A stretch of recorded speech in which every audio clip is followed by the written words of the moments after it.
Yeah, yeah, go, do your thing.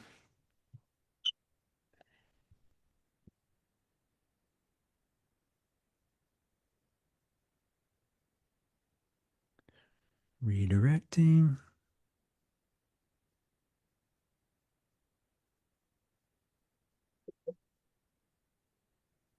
Yeah, yeah, go, do your thing. I heard some echo, so I guess the live stream is up. Yeah, let me see. What should I do here? Let me turn that down then. Um, so it's up. Okay, here we go. All right. Yeah, we are live streaming. I am Eric Denton. Welcome to the Falsifiable podcast, and I have with me Sam Kuypers. Sam, tell us a little bit about yourself. What do you do? What is your background? All that good stuff. Yeah, well, thanks for having me. I am a theoretical physicist. I live and work in Montreal at the moment, where I'm Mm. employed at Université de Montréal, and I do quantum information, and that means like I'm interested in foundational questions like those relating to time. What are our best theories of time? How do we describe it? And also in many worlds in the effort interpretation. And Mm. I come at all of those things from a quantum information background. Uh, Okay. Um, hey, speaking on this, Sam, have you ever seen the movie Tenet, the Christopher Nolan movie? oh yeah, I've been meaning to watch that for a while. I thought the concept was really intriguing. That like, there's two areas of time that are happening kind of simultaneously. Right. Yeah. Yeah. And it's like so I haven't seen the whole thing yet, but I watched like half of it last night. And Cool. it's actually really hard to describe because the movie just starts and you're in it, and then you're having to the exposition is happening simultaneously as the movie's going, so you're having to really figure it out, and you really don't figure it out. It's a movie that you'd have to watch, I guess, several times. But the concept is this case that time is like entropy unfolding, like eggs, they break, they don't ever reassemble. This is like the arrow of time moving forward. Now, I'm not even sure. I want you to correct any of this. This is my goal here with Yeah. just this first part. There seems to be an arrow of time. It feels that way instinctively. We as people think that. We see eggs break. We see your room gets messy. It never gets clean. And in this movie, Tenet, there's like another thing that's happening where there's these objects that are coming from the future and they're intersecting with, what's going on now. So you have this Yeah. thing that's happening. What is time? Is this how time works? Is time simply entropy that's happening, or what is time? Can you explain that in any way? Yeah, so there's several questions there. So I like to unentangle them a bit. Mm, Um, so there is first there is the question of just what do we mean with time more generally? mm, Uh, and then there's also the question of what is the arrow of time, and those are separate. yeah. Those are separate questions. So there's time, which um, time is the thing that we use to describe change with. So things are changing in the world. And to explain why they are changing, we invoke this idea that there is time, and uh, that then in fundamental physics, you will say, well, then there's equations of motion and initial conditions. But more generally, like even in the everyday sense, we have time just because like things were different yesterday than they are today, and to speak meaningful about that, we introduce this concept of time. But then there's also, besides uh, there being change, there seems to be change that only happens in one direction. Mm, So, as you were saying, uh, why is it that like certain processes only seem to happen one way and not another? Why do we never see an egg reassemble after, it's been lying on the floor, uh, spread out, like broken? Why don't we see it like rising up and then reassembling itself on the table? Uh, which the one process happens all the time where people drop an egg and mm, then it breaks. That is clearly a thing which can happen. The other thing is not. Apparently, that is not a thing which can happen. The problem is that our our best understanding of fundamental physics tells us that the laws governing the universe are symmetric in both directions of time. So if something can happen one way, then the other thing, it can also happen backwards in time.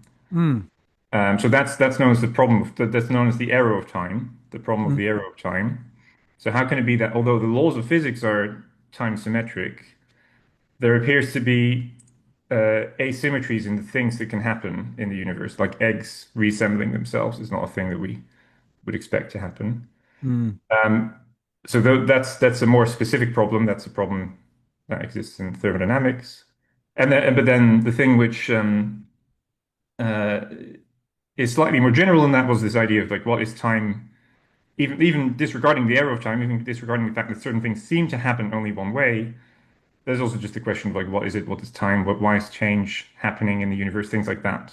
So those are the two kind of separate but very related concepts. mm, Um, there is there.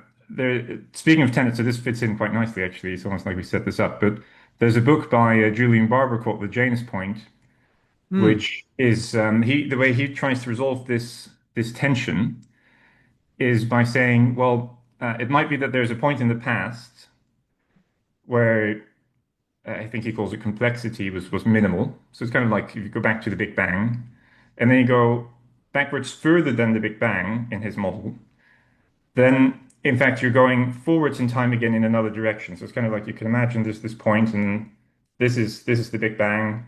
Things happen forward in time from then on for us. But if we were to rewind beyond that point, there's like another universe where things are happening. Kind of, for us, they would be happening backwards in time, but for them, it's another forward-looking. mm, mhm. It's kind of like there's two directions in which there is an arrow of time, and they emerge from the same point. Which is a little bit like the Tenet idea, right? Because you have Right. one Yeah. world with two arrows of time in it. Um, I uh, I don't know enough about the arrow of time specifically to really have an opinion on whether that is the way to go. I find the model like it's a very intriguing idea, and Julian has lots of very intriguing ideas about time. Um, but so yeah, but it's funny because it's very much like what you were just describing with Tenet. Right. Yeah. Well, there's this thing that happened to me, and I've actually freaked myself out thinking about this, which is when you play a video game, you know how the video game is kind of assimilating itself as you go. Like, well, older video games were more like this. So you're in a large world, and Yes. then you see in the distance it's kind of gray, and as you move forward, it comes and you see it go, tut, tut, tut, tut, Yeah, tut, and yeah. the pixels come along. I feel like that's kind of how time is. So if you think of yourself this subjectively, this isn't the truth. I don't know if this is true, but like this is how I feel about it is that I am moving forward. But the thing is that is there something already ahead of me? Is time like, and I think Deutsch talks about this in the Fabric of Reality. And this chapter, I read it so long ago, but it was extremely perplexing to me. Is time sort of like a block? Are we living in a block where there's already a future, there's already a past, and we're just like in this thing, like, or is it assembling as we head forward? Is everything just creating as Right, we go? right, right. Do you see what Yes. I mean? Yeah, yeah. So those are two different views of time. One of them I think is called presentism, which is the Mm, view that you described where it's like things are being generated, like the new configurations and every moment in time is being generated as you go along, kind of like in the video game analogy that you were describing. But I yeah. think they still do this, but they've become more subtle at it. Yeah, yeah, yeah, yeah. You can't see it as much anymore. Yeah, yeah. Yeah. So it's they still do that kind of thing where like they make stuff that's very far away, a little bit more grainy, but you can't notice it from that distance. Anyway, so Yeah. that view of time is called presentism, if Mm, I recall correctly. And the other view is that well, there's several views, but the other view that you were describing is the block universe view, which is this idea that there is fundamentally no change in the world, in the mm, sense that if you look at uh, how to best put this, the thing you were describing, like the future already exists, and all the moments that you can imagine, therefore also exist. Also, the past exists in the same way, and yeah. we're in them. So we are confined to like particular. slices of this block, but the block already exists in full. Mm, And so it's not like the future is still to come into existence. We're just not in the future. But the mm, future, if you were to have a God's eye view of the universe and all of space and all of time, it would already be there. The future is not right. something that has to be created in that Mm, sense. Um, and that's the view of time which I think is most compelling for several reasons. For one thing, it's kind of the view of time that Einstein's general relativity gives us. So mm, uh, in space-time is kind of a block universe. Like there is all of space and all of time, or rather, there is all of space-time, the interconnected thing. And everything, all the change happens within space-time. Like space-time is not itself a thing which then changes because change happens relative to time, and that's already inside space-time. So yes, it's so that's one argument in favor of this view. There's also we have theories from quantum mechanics which are basically shows the same idea mm, from a different angle, from a quantum angle, and they're all very compelling. And they all the main argument I would give for them is always that uh, if we want to explain change in a way that's not circular, then you have to explain change in terms of things which are not themselves changing. Like if I were to say, well, that thing, like, for example, if I said to you, like, today is different than yesterday because it's a different time, you know, today is another day, so the world looks different because we've progressed in time. Then you could say, but why have we, like, why do we progress through time? Like, why is time itself changing then? right. Yeah, yeah. So otherwise it becomes, so if I give you an explanation like that, that's kind of circular. Like I have explained something, but I've not explained change itself. Right. Yeah. So the block universe allows you to say, well, there is, like, I can explain time and change in terms of things which are not changing, namely the block universe, and that avoids the circularity. Hmm. Man, that's great. Yeah, it kind of reminds me of Parmenides. Is that who it was that Yeah, yeah. everything is basically still or unmoving, and then Heraclitus, everything is moving or whatever it is. I forget this, but and then Democritus and all they talked about atoms, and this allows for movement within things like Yes, that.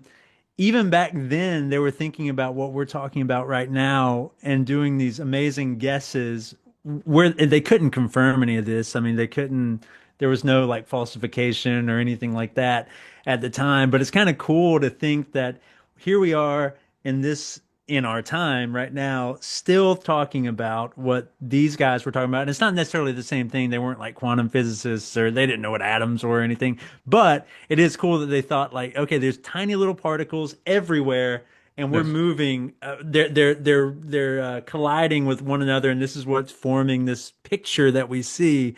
And I just like to think like that is such a cool guess. I mean, that would have been fun to sit there and listen to these guys, whether it was Democritus or I forget it starts with an L, the other guy that was like famous for this. But yeah, that's so cool. And these questions are so strange. But as far as this goes, though, so you as a physicist, you're the most compelled on this notion of the block universe. Is that what you're saying right Yes. now? Yes. Okay, okay, yeah. And yeah, and so to add a little bit to that, because I agree that I mean Popper has a very nice account of this in I think it's either the World of Parmenides or in the Myth of the Framework. I think it's actually Myth of the Framework.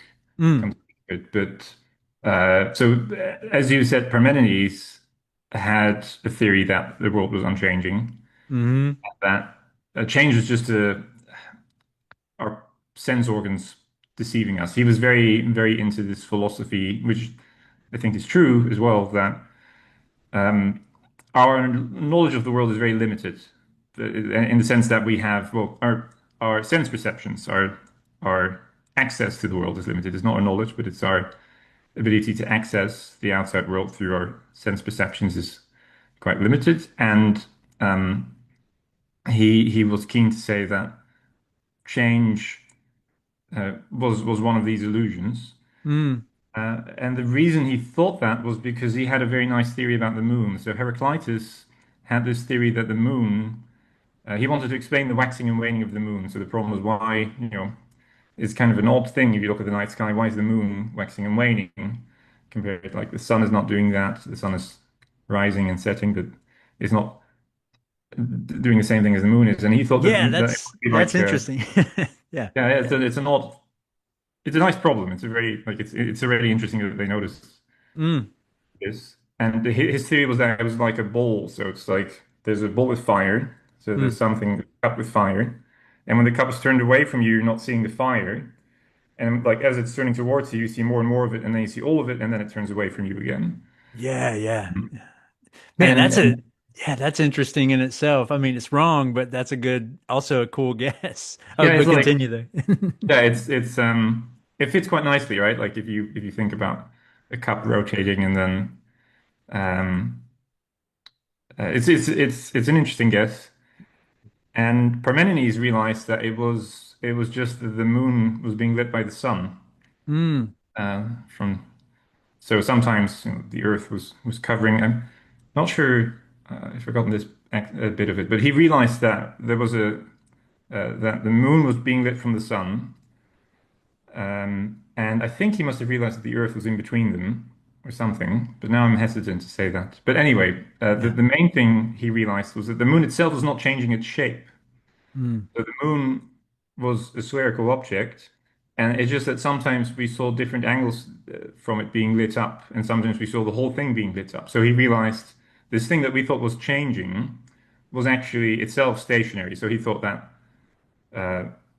the underlying reality is just that the moon is a spherical object, and all the things that we perceive as change were not really change at all because it was just it being lit differently. Mm.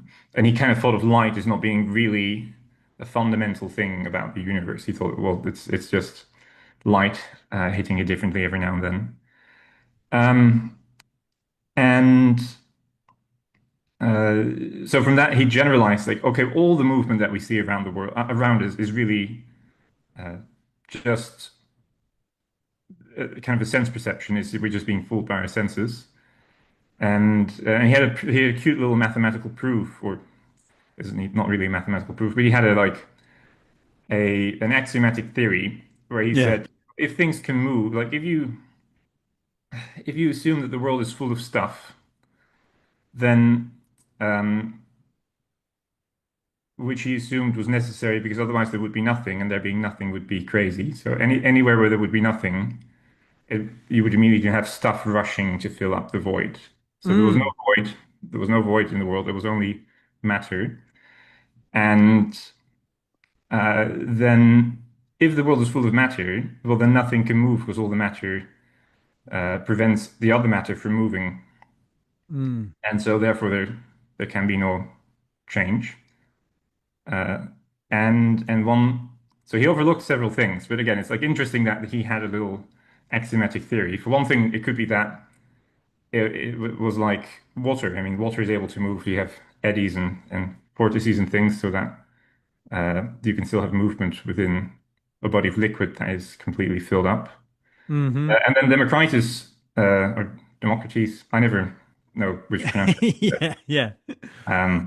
But he realized, he thought, well, there is movement, so clearly this theory that Parmenides had must be wrong. So there is, he said, well, there is a void, and there's atoms in the void, and they allow for change. So it's a Mm. very sophisticated worldview. I mean, these are still ideas that we grapple with today. I mean, atomism, really, atomism comes from the Greeks. Like it was adopted later by Descartes and then the early atomists, and it's only in the last century and a half or something that we've really started taking it more seriously and developing very precise mathematical theories of it. Mm. But they all stem from the Greeks, and similarly other problems Yeah, uh, it's exist. They knew them already, and they're right. still with us, and we're still working on resolving them to some extent. Man, yeah, it's very cool. But again, and you and I we're part of the Conjecture Institute, which is really neat. And it's all putting forth ideas from Karl Popper, David Deutsch, mainly. I mean, really at the at bottom, sort of a Karl Popper and Deutsch obviously extends on that. You've worked with Deutsch, um, but before we get to that, we'll go for like maybe 30 more minutes, Sam, if that's okay with you. Yeah. Um, I was gonna, before we leave movies though, I just wanted to talk one more time about, again, Christopher Nolan. Did you see Oppenheimer? Yes. Okay, what were your thoughts on that movie as a theoretical physicist? I thought it was excellent. I thought it was a really good movie. Yeah. Uh, yeah, what were my thoughts at the time? I think it was well done in that uh, yeah, seeing how people came together. See, I liked the innovations that they had to go through at the time. For example, I thought it was interesting that uh, they realized they needed to put these people together in the same location, house their families, to Mm, work on this project long term. I thought it was interesting that you could kind of see they just, you know, the threshold of inventing. Well, it's a little bit.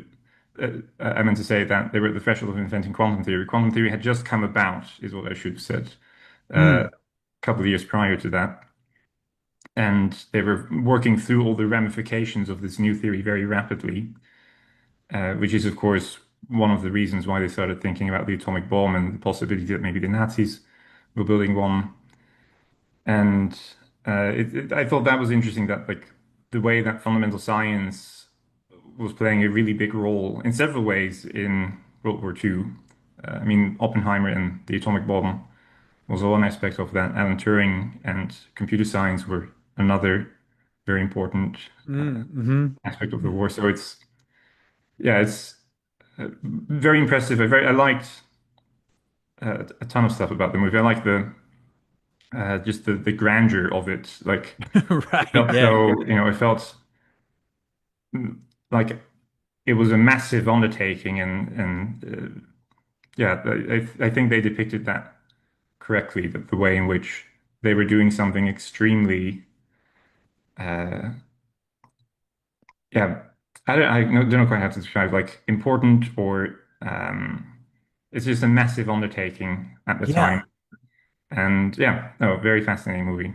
Oh man, it was good. And just from an aesthetic point of view, I thought like if I were a physicist, I'd be watching this like, man, this makes it look super cool. Like the job is like all these guys are just really cool, man. They're going around smoking pipes and just Yeah. chit-chatting about they got equations behind them and all this kind of stuff.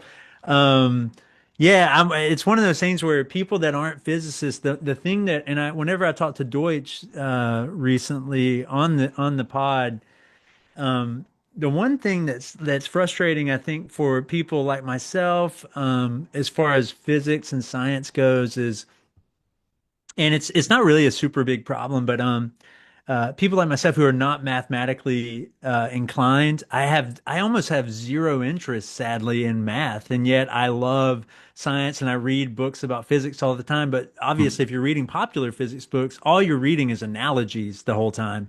It's just analogies to what the world looks like or could be, whatever.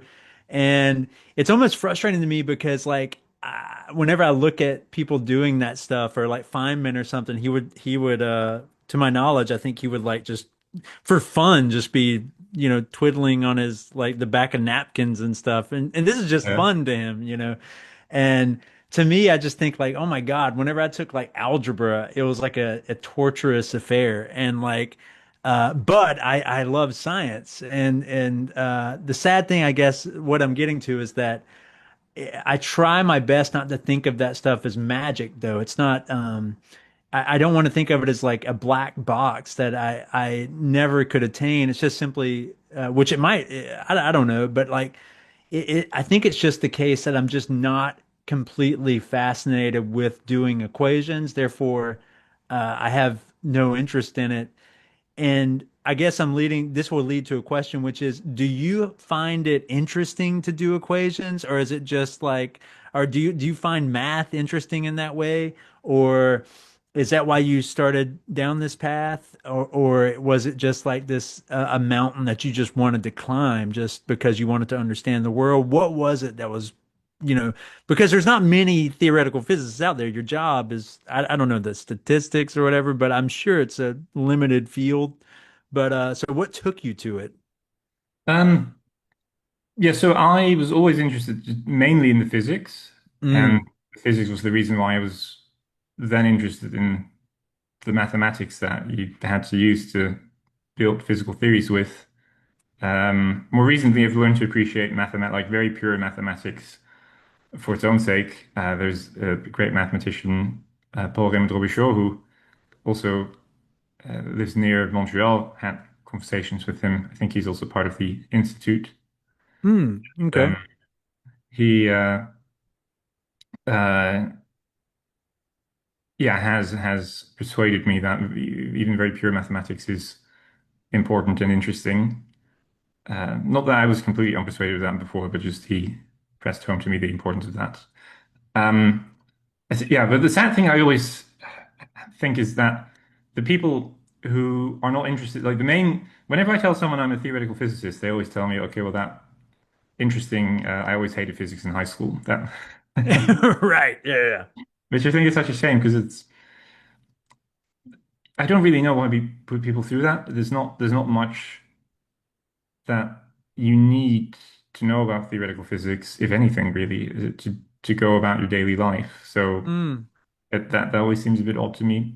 And uh, well, also what you said is true. I mean, like the same is true for lots of abstract mathematics. You just don't need like beyond uh, counting, multiplying, things like that.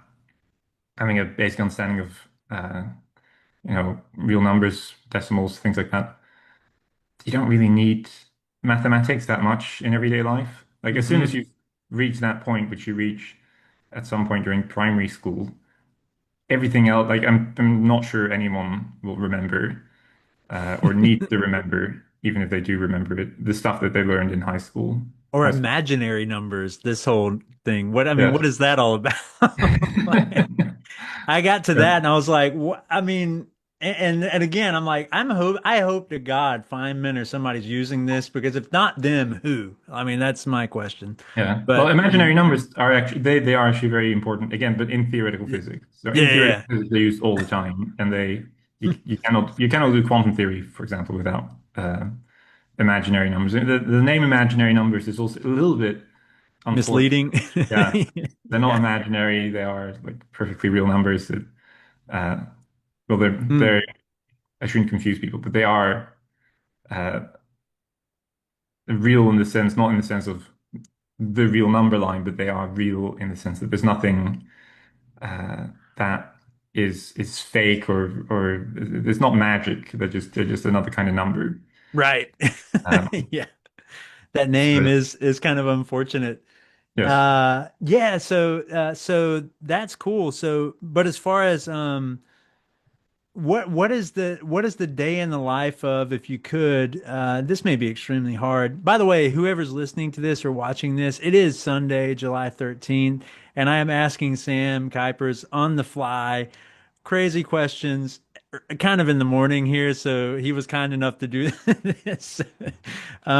But anyway, so like what is the day in the life of a theoretical physicist? Like when you get up, um I mean, what is your undertaking? What is your goal say? Let me frame this so it actually is attainable. What is your goal say for this year as far as your job, or is it open ended? What do you think? How do you yeah, approach it's that?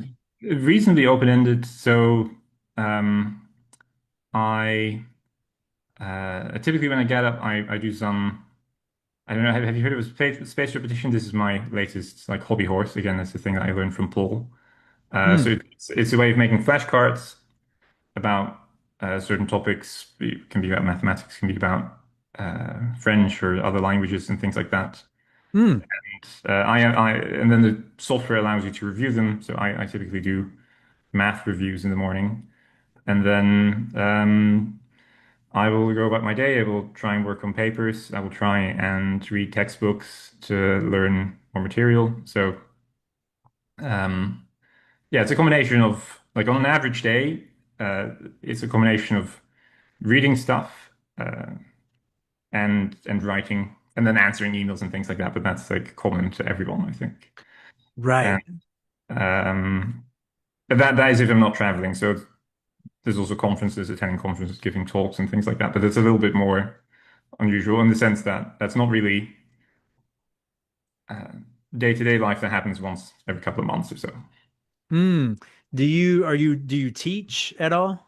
No, no, Okay, no, I'm pure research. Yeah. man, that's cool. Like that would be super cool. Um, uh, so okay, let me see here. There was something I was going to talk about, and I wanted to ask you a question. So that's a little bit of bio. Let's go back to a little bit of physics, which is the multiverse, the quantum multiverse. This is how I understand it now. Correct me if this is misplaced or incorrect. So when we think of the multiverse, quantum mechanics, this is, as far as we know, this is true. This is the truest of the Everettian take is the truest way to look at everything. It's the deepest way. And as David Deutsch would say, it's not really Everettian quantum mechanics. It's just quantum mechanics. This is simply, if you take the theory seriously, this is what it's saying, and it happens to be that we live in a parallel universe, and it could be infinite or just a large number, whatever the case may be. But whenever I think about it now, and listening to Deutsch has been really helpful. I used to think of this idea of splitting, like whenever time splits, and I saw a great Alex Garland made this show called Devs, which I don't know if did you ever see that show? I'm not sure I have seen it. No. Oh man, check that show. It's DEVS, and this is going to lead me. I just thought about it. Determinism. I want to talk about it right after this, and free will really briefly. Again, this is early in the morning, folks, so these are crazy questions to get. But okay, so talking about the multiverse, how I understand it now is that whenever the Big Bang happened, as far as we know, this is our conjecture. This is the best guess on offer, as far as I know. Um, all the multiverse came into existence at that point, and then it started like if you want to say it started separating. So you think of, and Deutsch has this great analogy with strata on the surface of the earth. There's not splitting that's happening because everything does within the universe that we're in right now. Everything's still traveling at the speed of light. So there's points that are changing, but then that's rapidly that's going out. Those changes are happening at the speed of light, even at like pixel size or whatever the case may be.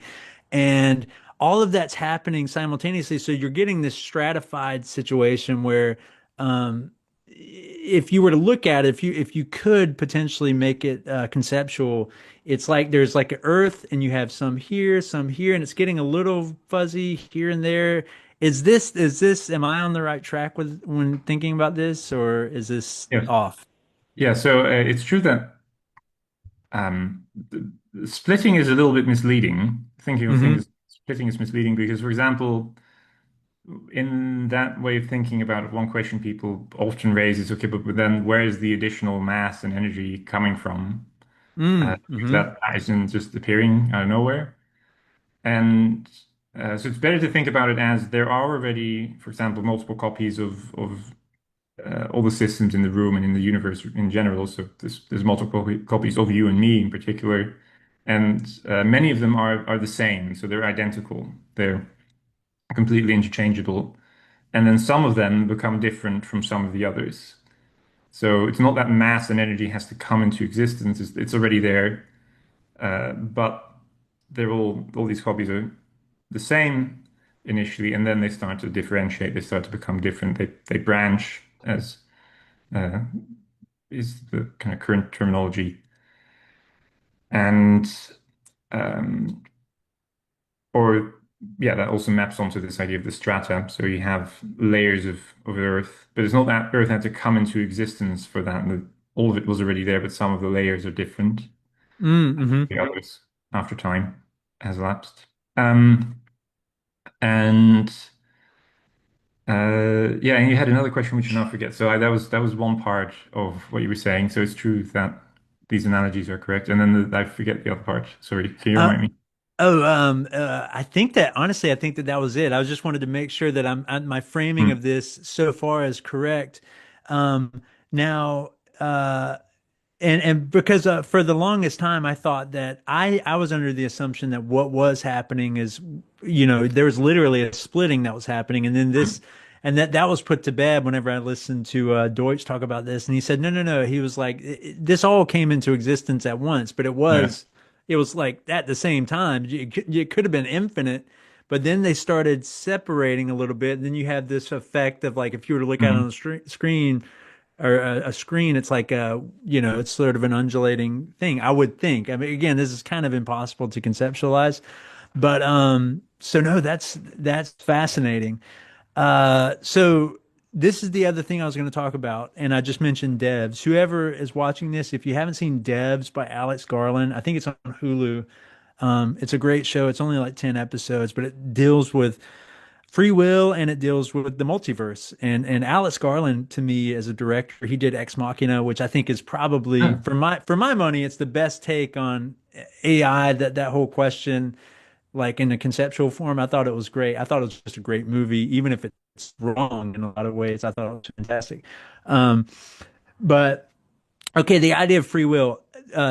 Karl Popper has famously described himself as an indeterminist, and we were having a chat actually the other day with some of the fellows, and I struggle with this because I myself am sort of in the Sam Harris camp, the Robert Sapolsky camp. I tend to be a hard determinist, right. and because even if knowledge grows, and we know that we can't predict the future. We Popperians know that we can't predict the future because the future knowledge is unpredictable because it comes into existence randomly, like genetic mutations.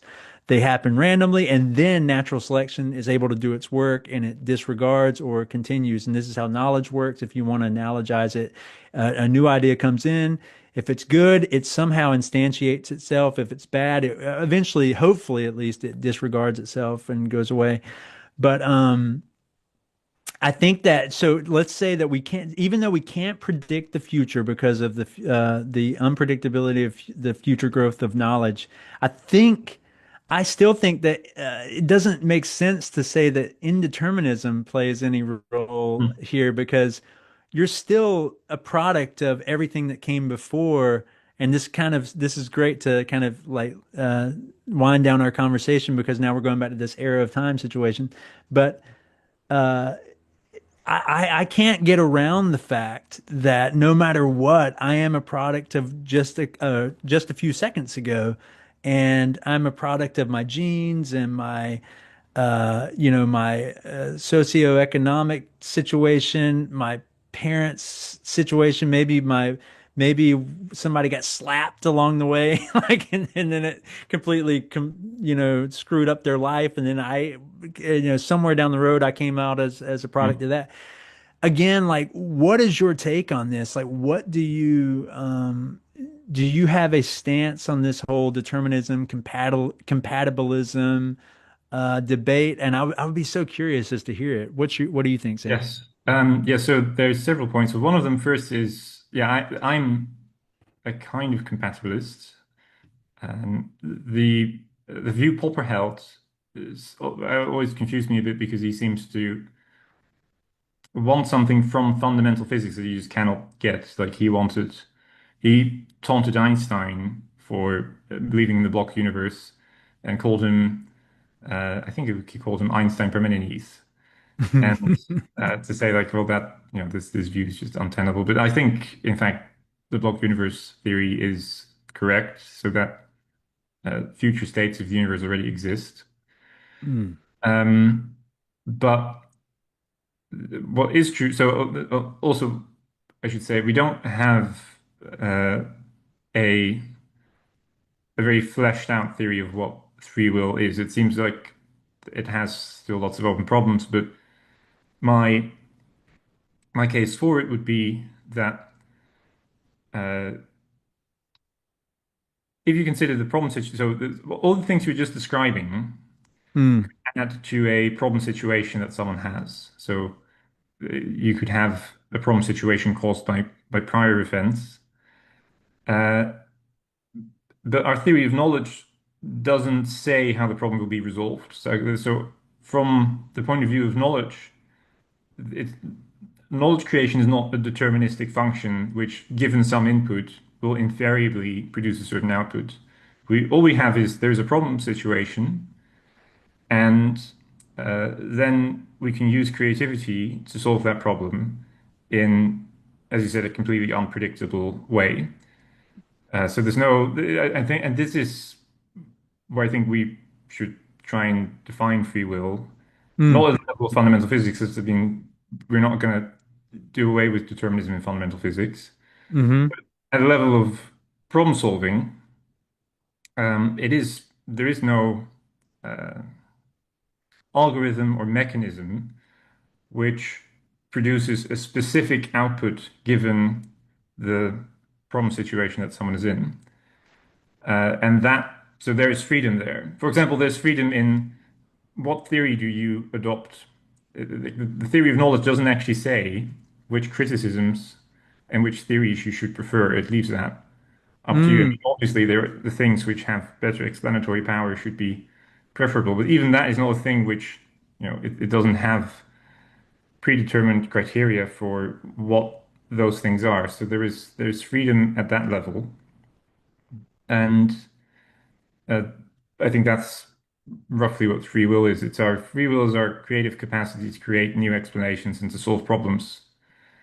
And that, might be the case that we mm, have mm-hmm, states in which we've already solved the problem, but that's kind of irrelevant. Like we, that doesn't explain, like at the level of the mechanism of how this works, there is no, the algorithm as we understand it's not really an algorithm in the usual sense because it's not a thing which takes a specific input and always outputs a specific output. mm, mm-hmm, So yeah, it's within our understanding of creativity that I think we should define free will, and we don't have a completely fleshed out theory of it yet, but there is clearly freedom there. Like there's clearly lots of things which it leaves up to us to choose. mm, mm.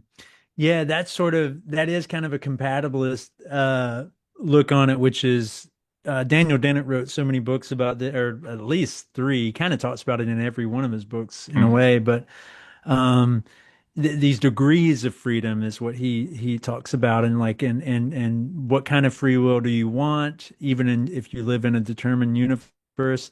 But again, I still, even with all of that, it's so hard for me to get around the fact that.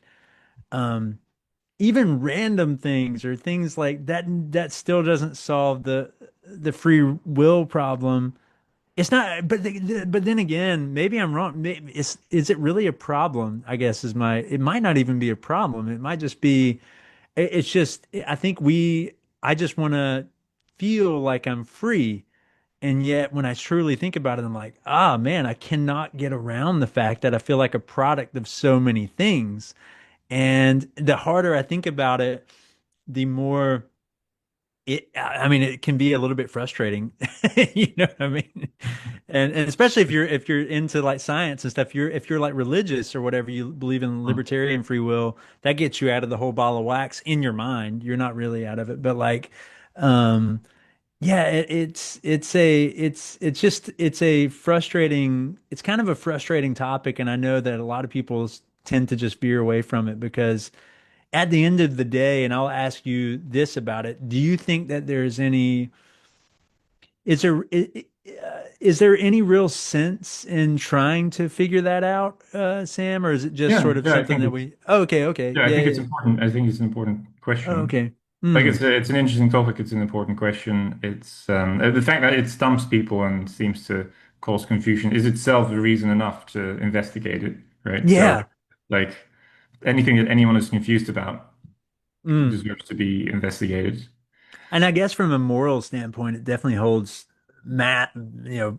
crazy implications. Again, I myself find myself being a determinist. So whenever I see somebody committing a crime, even if it's horrendous, I tend to have within me this ability to like weirdly empathize. And I'll be like, well, I mean, I want them, they need to go to jail.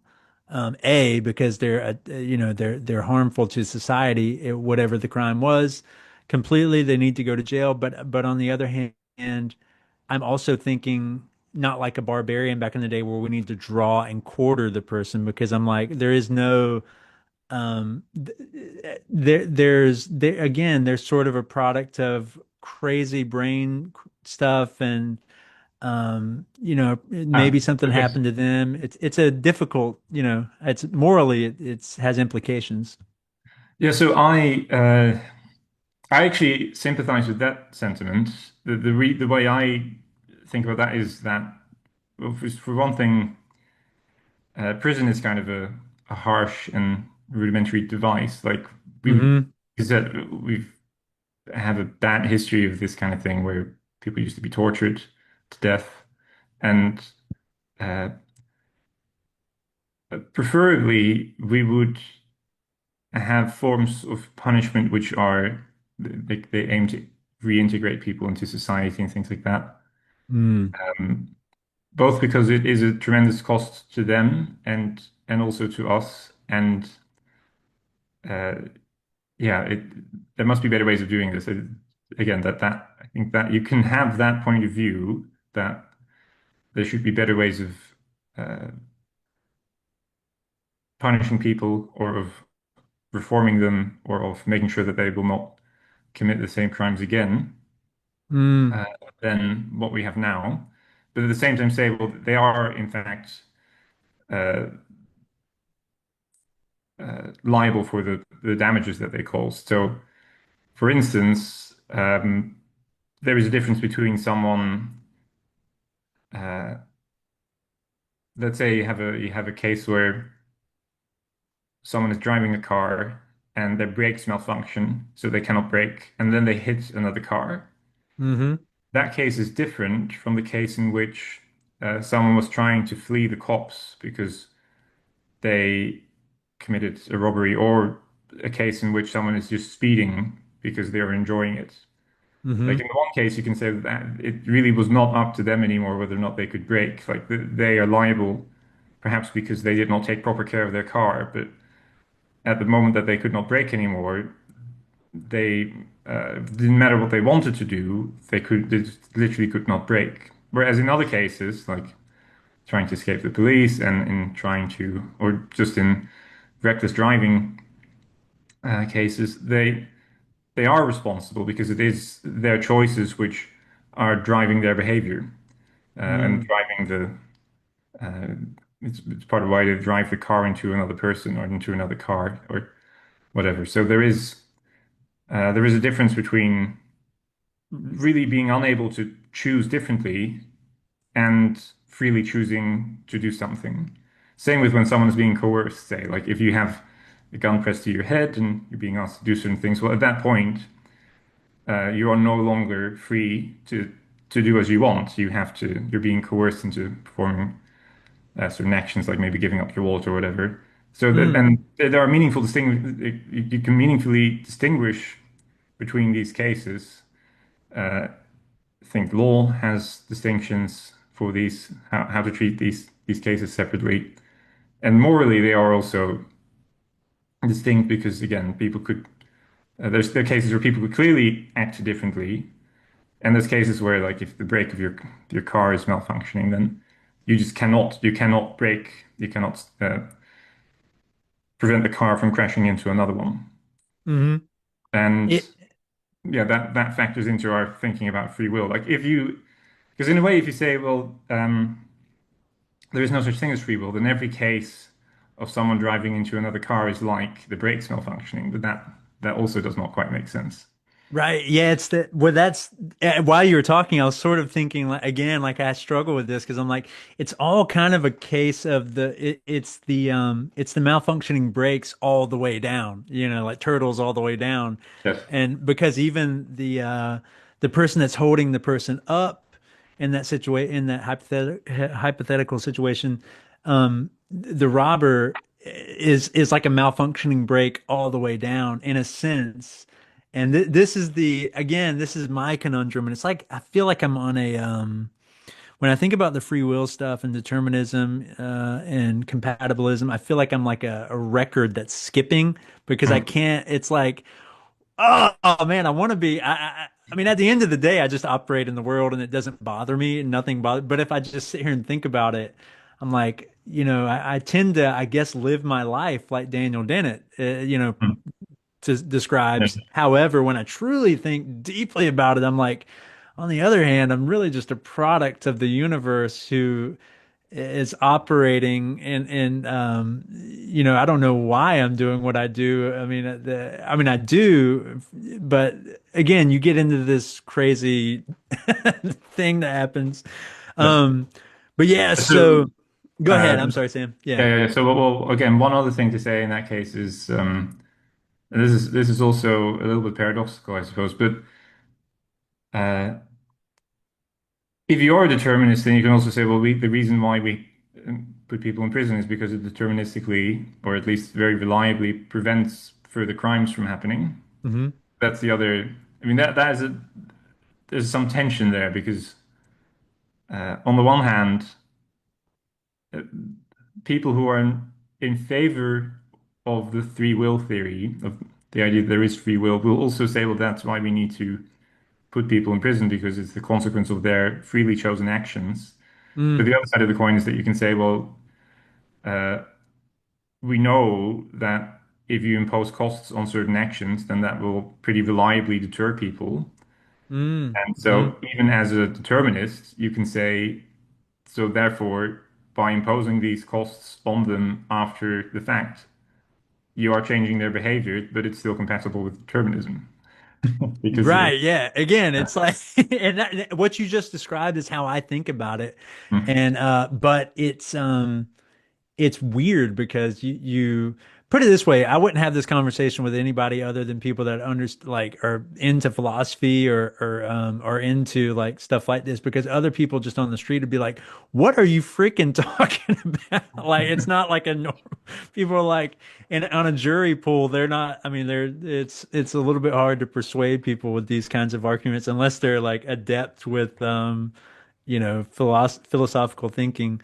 Um, okay, so we've come up on 12:35. Sam, I don't want to keep you any longer, but just to end this off with something kind of fun. Actually, my family even just got home, so they'll walk in here in a second. But